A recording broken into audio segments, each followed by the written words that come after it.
The president's Twitter feed is raising new questions about the Russia investigation and the firing of Trump's former national security advisor, Michael Flynn. Kristen Holmes is following the new developments from Washington.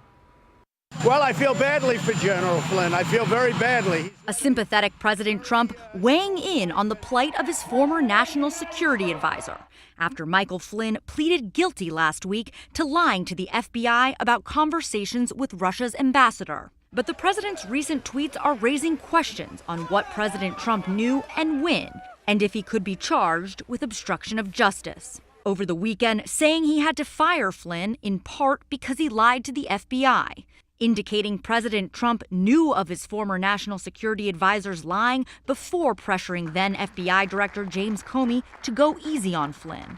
The White House offering a series of explanations, saying the president's lawyer was responsible for writing the tweet. And in an interview, President Trump's lawyer telling Axios, the president cannot obstruct justice because he is the chief law enforcement officer under the Constitution's Article 2 and has every right to express his view of any case.